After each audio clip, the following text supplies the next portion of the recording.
Morning बच्चों, आप सभी का स्वागत है एक बार फिर से आपके अपने यूट्यूब चैनल में। तो अभी के बाद वीडियो में बात करने वाले हम लोग पार्ट 5, ठीक है। पार्ट 4 तक तो अपलोड है, पार्ट 5 का बात करेंगे जो आपके एग्जाम के लिए बहुत ही इंपॉर्टेंट होगा आज के लिए, आज का प्री बोर्ड और प्लस 2025 का बोर्ड एग्जाम के लिए। तो चलिए आज फिर से हम लोग इसमें 40 मोस्ट इंपॉर्टेंट ऑब्जेक्टिव सवाल देखने वाले हैं। तो देखिए, पहला जो होता है आपका गद्यांश होता है, ठीक है।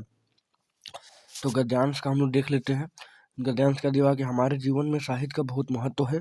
साहित्य मानव जीवन को वाणी देने के साथ साथ समाज का पथ प्रदर्शन भी करता है।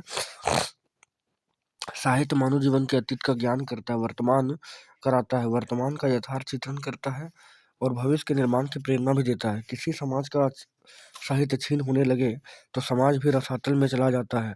साहित्य सूर्य की भांति समाज के समस्त विकारों का हरण करता है। साहित्य ही हमें मनुष्य की कोटि में भी बनाए रखता है और मानवीय गुणों से भर देता है। तो चलिए अब इसका क्वेश्चन देखने वाले हैं और ये सभी क्वेश्चन इंपॉर्टेंट होगा बच्चे आज के लिए और प्लस 2025 के लिए, क्योंकि जैक बोर्ड का ऑफिशियल क्वेश्चन है सब JCRT का, ठीक है। तो देखिए इसका क्वेश्चन क्या है कि हमारे जीवन में किसका महत्व है, पैसे का, भौतिक सुख सुविधा का, ईश्वर का या साहित्य का।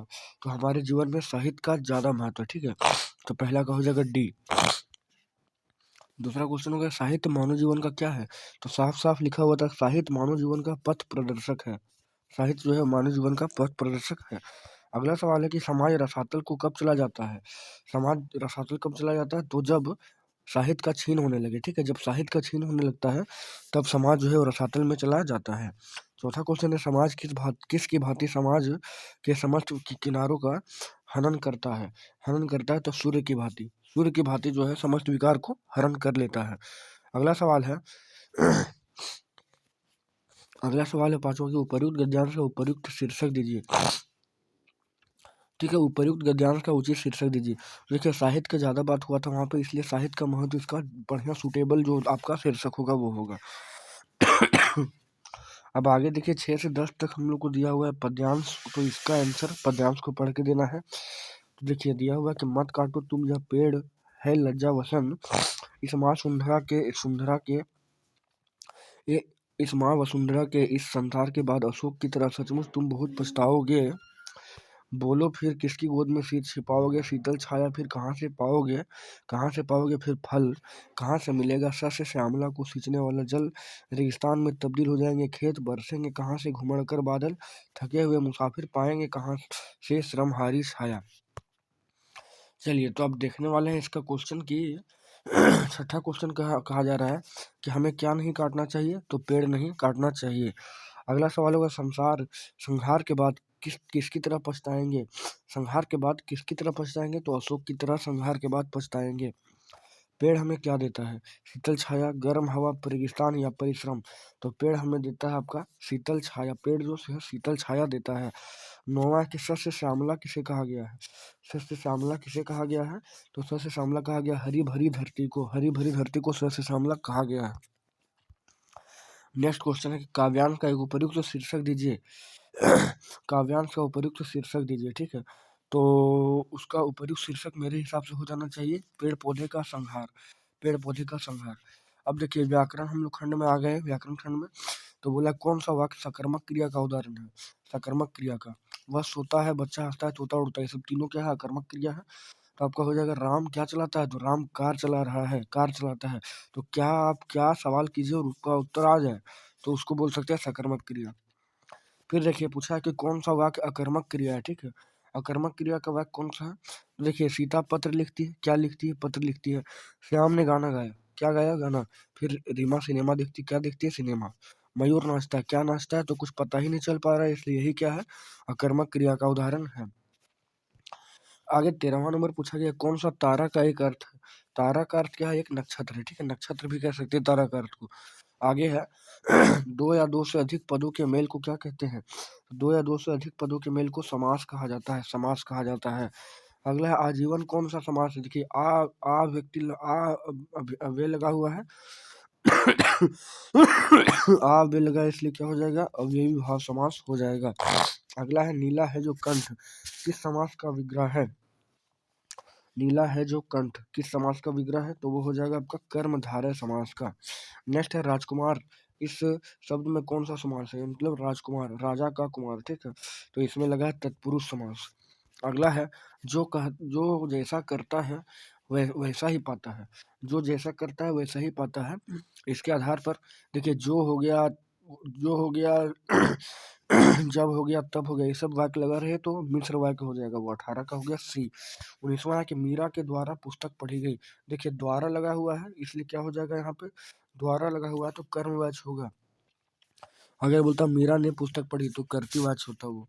अगला सवाल है कि जिन शब्दों के रूप में लिंग, वचन, काल, क्रिया आदि कारक के कारण कोई परिवर्तन नहीं होता उसे अव्यय कहते हैं। अव्यय को दूसरे नाम से क्या जानते हैं, तो अव्यय का दूसरा नाम जो होता है वो अविकारी होता है। अव्यय का दूसरा नाम अविकारी भी होता है। चलिए अगला क्वेश्चन देखेंगे हम लोग। गद्यांश दिया हुआ है, ये पद्यांश दिया और पद्यांश को पढ़ के 21 नंबर से 24 नंबर का क्वेश्चन को सॉल्व करना। देखिए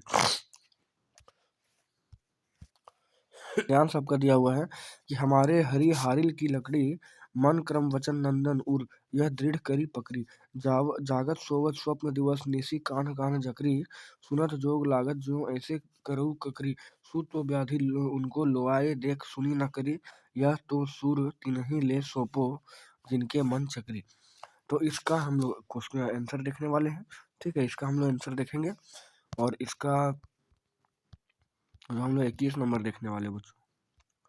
तो बोला कि प्रस्तुत पद के रचनाकार कौन है। प्रस्तुत पद के रचनाकार कौन है, तो वो सूरदास है। प्रस्तुत पद के रचनाकार सूरदास है, पद से लिया गया है। नेक्स्ट क्वेश्चन है गोपियों की दशा किस तरह हो गई है, तो गोपियों की दशा जो है हारिल पक्षी के समान हो चुकी है। अगला है गोपियों को उद्धव द्वारा किया गया योग का ज्ञान किसके समान लगता है, तो गोपियों को उद्धव द्वारा दिया गया योग का ज्ञान किसके समान लगता है। ठीक है, तो ये हो जाएगा कड़वी ककरी के समान लगता है। अगला गोपियां जागते सोते सपने में दिन रात किसका नाम जपती रहती है, तो वो कृष्ण का नाम जपते रहती है। नेक्स्ट क्वेश्चन है यह दंतुरित मुस्कान कविता के कवि का नाम क्या है। यह दंतुरित मुस्कान तो नागार्जुन।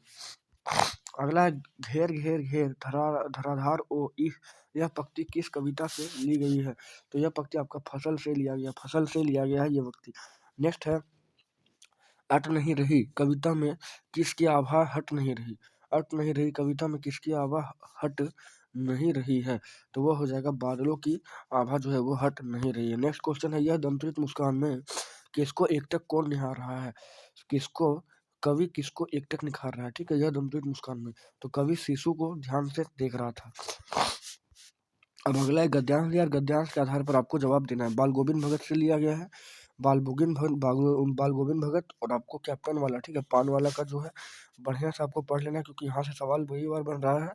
प्लस फिर तारकेश्वर भोलानाथ वाला भी आपको पढ़ लेना है बढ़िया से क्योंकि यहाँ से भी सवाल लगातार बन रहा है दोस्तों। ठीक है, चलिए तो 29 नंबर देखेंगे बाल गोविंद भगत कैसे कद के थे, तो बाल गोविंद भगत मझोले कद के व्यक्ति थे। नेक्स्ट है बाल गोविंद भगत की उम्र कितनी होगी, तो बाल गोविंद भगत की उम्र जो होगी वो 60 के ऊपर होगी। 60 के ऊपर। नेक्स्ट क्वेश्चन होगा बाल गोविंद भगत की टोपी कैसी थी, तो बाल गोविंद भगत की जो टोपी थी आपका वो कबीरपंथी टोपी थी। ठीक है, कबीरपंथी टोपी थी बाल गोविंद भगत की। अगला है बाल गोविंद भगत गले में कैसी माला बांधते थे, तो माला तुलसी की जड़ों की एक बेडोल माला थी। ठीक है, माला जो थी उसका वो बेडोल माला था तुलसी की जड़ों का। और अगला क्वेश्चन है कि बाल गोविंद भगत पाठ के लेखक कौन है, तो बाल गोविंद भगत तो पाठ के लेखक जो है राम वृक्ष बेनीपुरी हैं, राम वृक्ष बेनीपुरी जी हैं। अब 34वां नंबर देखेंगे तो क्वेश्चन है कि हलदार साहब क्यों कस्बे से गुजरते थे। हलदार साहब क्यों कस्बे से गुजरते थे, तो इसलिए गुजरते थे कंपनी के काम के सिलसिले से, वो बाजार से गुजरते थे कस्बे से। अगला नेताजी का चश्मा पाठ में कैप्टन कौन है, नेताजी का चश्मा पाठ में कैप्टन कौन है, कैप्टन। ठीक है, कैप्टन आपका कौन हो गया, तो कैप्टन हो गया चश्मा वाला। ठीक है, नेक्स्ट क्वेश्चन है नेताजी का चश्मा पाठ में पान वाला उदास क्यों हो गया था, क्योंकि कैप्टन की जो है मृत्यु हो चुकी थी, कैप्टन की मृत्यु हो गई थी। अब अंत में हम लोग 37 से 40वां क्वेश्चन देखेंगे, गद्यांश दिया हुआ है। देखिए तो माता का आंचल से भी ये उठाया गया है। ठीक है, क्वेश्चन है कि ये आपका गद्यांश है कि माता से केवल दूध पीने तक का नाता था, इसलिए पिताजी के साथ ही हम भी बाहर बैठक में सोया करते, वो अपने साथ ही हमें उठाते और साथ ही नहला धुला कर पूजा पर बिठा लेते। हम भभूत का तिलक लगा लेने के बाद उनको दिख करने लगते, कुछ हँसकर, कुछ झुँलाकर, कुछ डाँटकर, वो हमारे चौड़े लीलार में त्रिपुंड कर लेते। त्रिपुंड मतलब होता है जो लीलार में 3 तरह का ये टीका लेते हैं, उसको त्रिपुंड कहते हैं। हमारे लीलार में भभूत बहुत खूब खुलती, सिर में लंबी जटाएँ थी, भभूत रमाने से हम खासे बम भोला बन जाते। तो बम भोला बन जाते थे। अब देखते हैं क्वेश्चन। तो 37वां नंबर है कि माता का अंचल कहानी के लेखक कौन है? तो माता के आंचल कहानी का लेखक जो है शिव पूजन सहाय जी हैं। भोलानाथ का वास्तविक नाम क्या था? तो आप जब किताब पढ़ेंगे तो आपको पता चलेगा कि भोलानाथ का वास्तविक नाम जो है तारकेश्वर नाथ था। अगला क्वेश्चन था 39वां नंबर कि लेलार शब्द का क्या मतलब है? तो लेलार का मतलब होता है लाट। और अंतिम क्वेश्चन है भोलानाथ के सिर में क्या थी? तो भोलानाथ के सिर में लंबी लंबी जटाएं थी, लंबी लंबी जटाएं थी। तो बच्चों देखिए हम लोग पूरा 40 क्वेश्चन देख लिए हैं, जो आपके एग्जाम के लिए बहुत ही इंपॉर्टेंट है, लाभदायक होगा।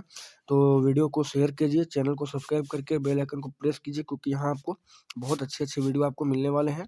तो 2025 का एग्ज़ाम के लिए अभी बहुत ही बेहतरीन तैयारी आपका होगा, सारा सब्जेक्ट को करवाया जाएगा। तो आप अपने दोस्तों लोगों को ज़रूर शेयर कीजिए चैनल को। तो चलिए मिलते हैं आपसे एक नेक्स्ट वीडियो में, तब तक जय हिंद, जय भारत।